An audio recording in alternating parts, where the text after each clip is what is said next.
Good evening, welcome back to the Junius Maltby channel. We're going to open up tonight's news conversation with an article from Zero Hedge from our good friend Tyler Durden. The article's title, "The Time Has Come, Venezuela May Be in Default in Under 48 Hours." This past weekend, Venezuela failed to make the $237 million in bond coupon payment, blaming, quote, technical glitches, when in reality it simply did not have the money or wish to part with it, adding the $349 million in unpaid bond interest accumulated over the past month as of last Friday. That brings Caracas' unpaid bills to $586 million this month, just days before the nation must make a critical principal payment. And as of Bank of America sovereign debt analyst Jane Brower writes, while the bank's base case assumption is that Venezuela will make its debt service payments this year, the probability of a short-term default has increased substantially with coupon delays. We've been looking at this, essentially since it began, and we all know it's not going to end well. We knew back then that this was a symptom of economic war, that there were things taking place globally, and Venezuela was suffering from influence and things that were also taking place outside of their sphere of control entirely, a lot of it due to sanctions and basically economic warfare from the West. Now, a lot of it we all know also is a symptom and the result of years and years of socialism, which created economic instability in the country to accumulate such debt. Skipping ahead, we read here that the concerning principal due dates are coming up, the first of which is this coming Friday, which means in less than 48 hours, Venezuela could be in default unless it can find $842 million. I doubt that occurs. I believe we are going to see Venezuela as a nation go into default. Friday, October 27th. Okay, 842 million. Now Thursday, November 2nd, we're looking at, well, that's 1,000 millions. So we're looking at $1.121 billion in November 2nd. The collateral against the first bond is Houston-based refining and retail subsidiary, and in just a few hours, the bondholders may be the unhappy new owners of said subsidiary.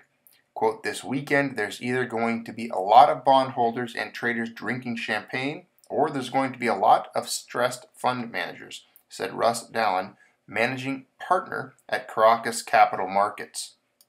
And here's a quick look at some of the charts and tables showing Venezuela's debt. You can pause if you wish to, but you can take a look at the amounts owed, the interest on these notes, and when they were due, when they reach maturity. Either way, this does not look good for Venezuela, and this could set off a domino effect in economics globally and anyone tied to the risk associated with Venezuela's economy. Following that article, we see here from October 23rd that Venezuela allows $1.7 billion gold swap with Deutsche to lapse. Caracas, Reuters. Venezuela this month allowed a $1.7 billion gold swap with Germany's Deutsche Bank AG to lapse, according to an opposition legislator who said it weakens the balance sheet of the crisis-stricken OPEC nation's central bank. Through the operation, Venezuela had received $1.2 billion in cash in exchange for putting up $1.7 billion worth of gold in guarantee, part of efforts to improve the liquidity of foreign reserves amid heavy foreign debt payments and low oil prices. Legislator Angel Alvarado said the contract's expiration weakens international reserves, which are hovering near 21-year lows as the country's socialist economic model collapses under low oil prices. Venezuela decided to allow this contract to lapse, said Alvarado in a telephone interview on Monday. "We think the government could have negotiated better. The central bank will receive another $500 million in cash to reflect the difference between the amount of the loan and the value of the guarantee, said Alvarado, who obtained the information from finance industry sources. Venezuela had to pay $1.2 billion by the middle of October to recover the gold, he said. Alvarado added that Deutsche officials informally contacted the opposition-run legislature several months ago to ask about the legal implications of rolling over the swap. The legislature told Deutsche to put that request in writing, but it never did, Alvarado said. Deutsche declined to comment. Venezuela's central bank did not immediately respond to an email seeking comment. Maduro says the government is victim of an economic war led by political adversaries and fueled by several rounds of economic sanctions by Washington. The euro tumbled against the dollar, Treasury yields up. New York. The euro had its worst day against the dollar in 16 months on Thursday after the European Central Bank began weaning the Eurozone off loose monetary policy, while U.S. Treasury yields rose slightly, hurt by weak demand at an auction of 7-year notes. Even Illinois' CFO doesn't know how many bills are unpaid. See, the United States has its own version of Venezuela, and it's scattered about in cities like those in Chicago and states that are run like Illinois and California, and debt-ridden regions everywhere, including the federal government in Washington itself. You would not want to be a pensioner in Illinois at this point in time. How big is Illinois' pile of unpaid bills? Even the state's chief fiscal officer doesn't know for sure. The state sold $4.5 billion of bonds on Wednesday to help pay down the estimated $16.6 billion it owes to contractors, healthcare providers, and others who waited to get paid during Illinois' record-long fight over the budget. But Comptroller Susana Mendoza, a Democrat, says her office doesn't know the size of that backlog for sure, and she wants that to change. Around the nation, rising rents are pushing more tenants past the breaking point. How many of you are renting, or perhaps if you are renting, falling behind in your rent payments or unable to make your rent payment on every single month, or maybe even have to cut back, not pay your landlord as much? Well, this story is about that. Apparently it's happening at an increasing rate around the country. Almost 20% of those surveyed struggle with rent payments, struggling to pay their rent. Cities are rocked by foreclosure crisis, still seeing higher evictions. Rents have increased rapidly across the United States housing markets as the share of renting households has risen faster than the number of new units. Now, in a survey published Thursday by an apartment listing service, nearly 1 in 5 respondents report struggling to make the monthly payments. Here you can see under pressure. This chart shows that the share of renters who said they were unable to pay the full amount of rent due in at least one of the last 3 months. There you can see less than $30,000. These are the percentage of their income, their annual income, $30,000. Those that make less than that, and then you can see in the middle there, $30,000 to $60,000 in annual income. And what's very surprising is that there are a measurable percentage of people that make more than $60,000 a year. Look all the way to the right there. Even those in that income category are struggling. Some of them are struggling to make their rent payments. Now, I would imagine this is in very high rent areas. You can make $60,000 or more, $70,000, $80,000 a year. But if you're living in some of these regions, like on the West Coast or on the East Coast in the United States, a lot of times the rent for even small studio apartments, I have friends that live in those regions, can exceed $2,000 a month for a very small living space. And if you're forced to pay $2,000, $2,500 a month to rent, and then have to cover your other expenditures, student loans, car loan payments, credit card payments, cell phone payments, all of those things, I could see it becoming quite difficult to make those high rent payments in those regions. And we're not the only ones struggling to make our payments, because it looks like with the U.S. economy, the budget deficit is projected to pass $1 trillion, even sooner than expected. So even sooner than they imagined, it's going to be difficult to run the government year on year. The Treasury Department release last week showed that fiscal year 2017 ended with a $666 billion shortfall. So we're going in debt. We've covered this. You go back, you look at videos, we talk about gold. This government borrows, almost the entire amount of gold that exists on a regular basis, and we go into debt more than all of the gold held supposedly in Fort Knox every year, with these year-on-year budget shortfalls, creating obviously the growing national debt of what's now over $20 trillion. We've covered that at length here. In fact, the deficit could break $1 trillion by 2020, 2 years sooner than current government projections, according to a Goldman Sachs analysis. We have increased our budget deficit forecast somewhat over the next few years to reflect the effect of disaster spending, expected tax cuts, and an increase in spending caps, Goldman Sachs chief economist Jan Hatzius said in a note. Under the new estimates, the deficit will hit $750 billion in 2018, $900 billion in 2019, and $1.025 trillion in 2020. The figures represent a $50 billion increase for next year and $75 billion for each of the following 2 years. So it doesn't look like they're doing anything to curb that. I don't imagine there will be anything done to curb that or reduce it.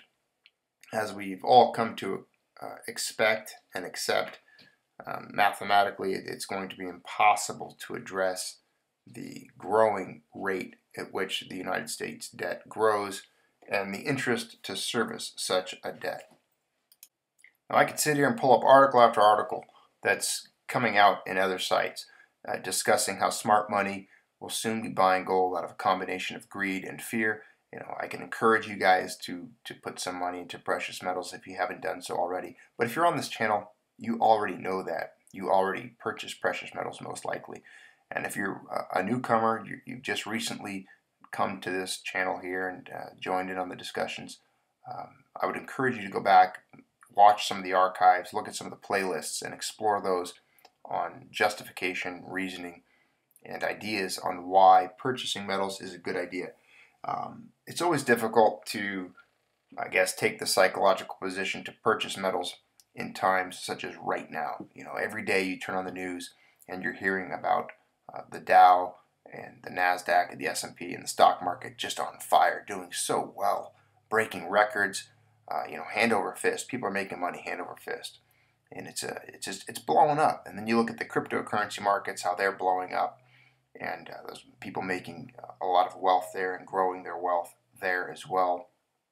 And you might be wondering, why would I be purchasing metals? This is ridiculous. At this point in time, it really takes a sense of, I guess, psychological fortitude, a plan. I guess you could say faith in knowing what is potentially going to come about. You don't want to be one to run with the herd, run with the pack, especially if you're in a herd of lemmings and they're all running off of a cliff. You find yourself in that herd, eventually the momentum of which and those around you is going to take you off of said cliff. You got to kind of take a step back, look at this from a bigger picture, look at things where they are going, try to digest the news, world events, not just economic, but geopolitical, what's going on around the world with the euro, with the maneuvering in Asia and the Middle East, the United States, its role, global conflicts, conflict zones, areas that are hotbeds that might be erupting. Precious metals are a security and insurance to protect your wealth. Should anything get derailed globally, economically, especially if you are tied to or heavily tied to or exposed to dollar-denominated asset classes or the US dollar as far as your pension, your savings, your retirement, your Roth, your 401k, all of those things heavily tied to the dollar. All of those things are going to be at risk, and are at risk due to government mishandling of the economy and of the currency itself.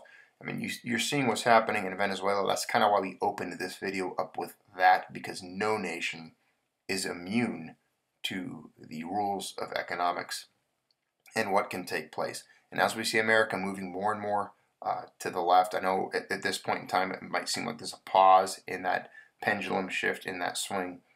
But regardless, we live in a pseudo-socialist nation when it comes to government programs and government spending, entitlements, and so on. So I guess what I'm saying is, you know what's going on. That's why you're here. You see what's happening. And we have these discussions, and we look at the news like we just did fairly quickly this evening, I know. But, you know, I've been on a break. I've been away doing some other things. And I really wanted to get this video out tonight because you know, even though I've been pretty busy and tired, I felt it was important to do so, especially with the news that's hitting regarding Venezuela. You know, we see Venezuela struggling. We see Illinois struggling. If you look hard enough, you'll see a list of other states and indicators around the country that show that the United States and many of the little economies in it, other cities and states themselves, are struggling. If you're in Europe, if you're in the UK, if you're in Germany, or anywhere over there, I'm sure you see things in your neck of the woods, in your neighborhood, that points to economic turmoil.